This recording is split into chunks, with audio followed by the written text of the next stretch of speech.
Dovoljna je jedna vrećica zemlje da bi se utvrdila svojevrsna krvna slika tla. Točnije, što zemlji nedostaje. Krećemo znači od pH vrijednosti tla.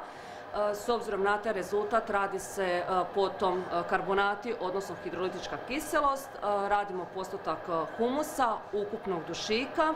I sve se zaokruži preporukom za gnojidbu. Ako vi umjesto 2000 kuna gnojiva ubacite 1000 po hektaru, vi ste tu smanjili inpute, vi ste tu odmah na nekom dobitku.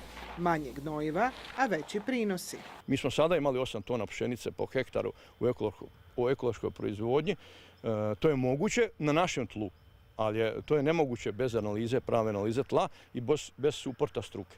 Analiza tla propisana je Zakonom o poljoprivrednom zemljištu za sve površine veće od 1 hektara upisane u ARKOD. Trebala bi biti redovita agrotehnička mjera koja se poduzima nakon žetve i berbe. Analizirali smo preko 50.000 uzoraka. Moram vam reći da na oko prilike 20% uzoraka uopće ne treba gnojidba fosforom, a 10% ne treba gnojidba kalijem. Već gotovo 2 desetljeća zaštitom i kontrolom plodnosti poljoprivrednog tla u Republici Hrvatskoj bavi se Centar za tlo Hrvatske agencije za poljoprivredu i hranu.